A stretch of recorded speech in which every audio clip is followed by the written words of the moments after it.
balik lagi di Parmacet bareng aku Lail. Bareng aku Gita. Semoga kalian yang lagi nonton sehat selalu ya. Walaupun aku yakin mesti banyak tugas praktikum dan laporan yang gak ada habisnya. Betul, nah di episode kali ini kita bakal bahas sesuatu yang deket banget sama kehidupan kita sebagai mahasiswa farmasi. Tapi kadang kita suka nyepelein gitu. Betul, kita tuh sering banget kan fokus ke hafalan obat, fokus ke praktikum. Tapi kita tuh lupa kalau kita tuh juga punya peran sebagai warga negara, Il. Betul, nah makanya kita ini ngobrol santai aja gimana peran kita dalam mematuhi aturan khususnya di bidang farmasi. Dan juga gimana cara kita menerapkan nilai-nilai demokrasi di kehidupan sehari-hari. Nah oke, kita langsung aja ke pembahasan ya. Kamu pernah nggak sih dengar orang beli obat antibiotik itu nggak pakai resep? Sering banget, Il. Aku bahkan denger langsung orangnya tuh nyebutin nama obatnya. Kayak udah jadi hal biasa gitu. Nah itu tuh padahal melanggar aturan ya. Antibiotik itu harusnya pakai resep. Iya, dan dampaknya juga serius. Bisa bikin resistensi antibiotik. Jadi obatnya itu udah gak mempan lagi, Il. Bener-bener, nah ini tuh bahayanya udah nggak individu lagi tapi udah ke masyarakat luas guys. Kalau dipikir-pikir ini kan contoh nyata ya. Contoh nyata gimana masyarakat tuh kadang belum patuh sama aturan negara, khususnya di bidang farmasi. Bener banget, dan disinilah peran kita sebagai mahasiswa farmasi. Jadi nggak cuma ikut aturan aja tapi juga bantu masyarakat biar sadar dan patuh. Nah sekarang ini kan lagi berkembang kasus tentang nggak cuma antibiotik aja. Ada lagi yang viral kemarin tentang whipping. Kamu udah pernah denger belum Git? Udah sih, kemarin sempat lewat juga di FYP ku. Kan sempat ada public figure juga yang kena. Jadi sebenarnya tabung pink itu legal loh ya. Itu kan fungsinya buat ngembangin di bidang industri kuliner ya. Dia tuh pakai whipping cream gitu. Cuma isi tabungnya itu nitrous oxide atau N2O.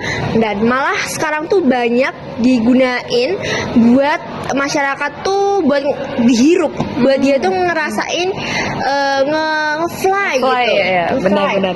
Nah itu tuh bikin kita bingung, kayak apalagi banyak orang ikut-ikutan cuma FOMO aja tapi nggak tahu resikonya apa.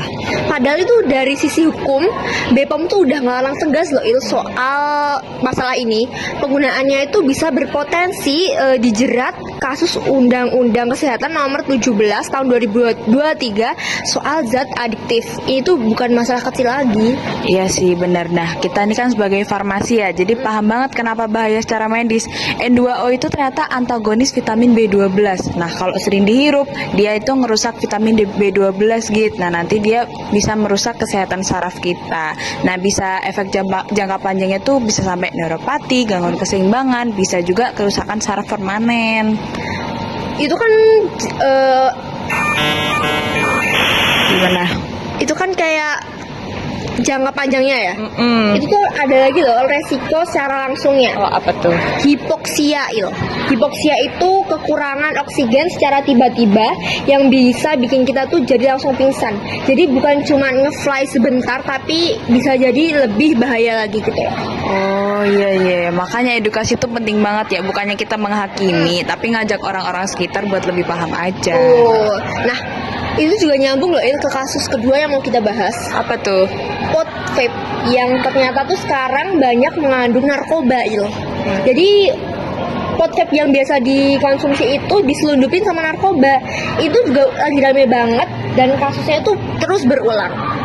Nah iya nih aku juga denger. Nah itu banyak yang nggak tahu kandungannya apa, kayak dibungkus, dijual kayak produk biasa. Nah itu udah masuk pelanggaran loh, padahal UU Narkotika nomor 35 tahun 2009. Nah ini tuh undang-undangnya ngatur soal larangan produksi, peredaran, sampai penggunaan narkotika tanpa izin. Nah itu sanksinya nggak main-main loh teman-teman. Bisa penjara ataupun hukuman mati tergantung kasusnya. Bener banget. Dari kandungannya sendiri itu kan kanabionid sintesis ya. Itu cara kerjanya mirip loh Il sama narkotika. Tapi tuh jauh nggak terprediksi gitu loh, karena kadarnya kan nggak standar ya. Jadi efek toksiknya itu bisa muncul kapan aja. Jadi dari kejang sampai psikosis akut Il. Nah yang bikin sedih tuh ya kayak tadi banyak yang cuma FOMO aja tapi kurang edukasi dan nggak tahu resikonya apa. Oh, dan lagi-lagi nih, peran kita sebagai calon tenaga kesehatan itu nyata banget. Kita tuh nggak bisa diem aja, kita tuh harus ngajak ngobrol, jelasin dengan cara yang nggak bikin orang tuh defensif. Kalau terlalu keras, orang malah nggak mau dengerin. Betul, betul, betul. Nah, ini juga termasuk bagian dari nilai demokrasi ya, Git. Bisa menyampaikan kebenaran dengan menghargai orang lain. Nah, aku nih ngerasa kita tuh nggak cuma cukup tahu mana yang benar, ya nggak? Iya, setuju.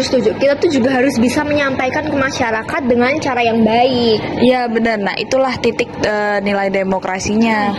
Oh iya, berarti kayak menghargai pendapat orang lain gitu ya? Betul. Jadi kita tuh nggak menghakimi, tapi kita ajak ngobrol dan kita jelasin pelan-pelan aja. Bener sih, karena kalau terlalu keras, orang tuh juga jadi nggak mau dengerin.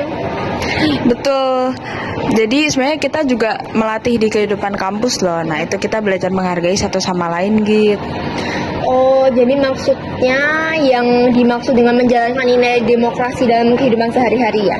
Iya, betul. Itu juga bakal kepakai nggak sih kalau kita udah jadi tenaga kesehatan nanti, terutama saat kita tuh mau komunikasi sama pasien? Setuju. Kita nggak bisa maksa pasien, tapi juga harus ngajak mereka biar mereka paham.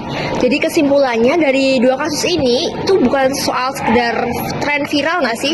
Ini tuh juga cerminan gimana masyarakat masih belum banyak edukasi soal aturan negara dan dampaknya buat kesehatan mereka, Il. Betul banget. Nah, sebagai mahasiswa farmasi juga nih, kita ini punya posisi yang ibaratnya keren lah. Iya. Jadi paham soal obat dan zat, bisa jadi edukator juga. Betul. Mulai dari hari kecil aja nih, kita mulai ngasih tahu ke teman dan keluarga. Betul, karena dengan mematuhi aturan negara itu buat melindungi diri kita sendiri secara hukum dan juga kesehatan. Ya, Tuh, betul teman-teman. banget teman-teman. Nah, mungkin dari obrolan kita ini mungkin semoga bermanfaat ya buat teman-teman semuanya. Oke, segitu dulu dari kita. Jangan lupa teman-teman semuanya jaga kesehatan. Dan jangan sembarangan konsumsi zat berbahaya ya. Bye.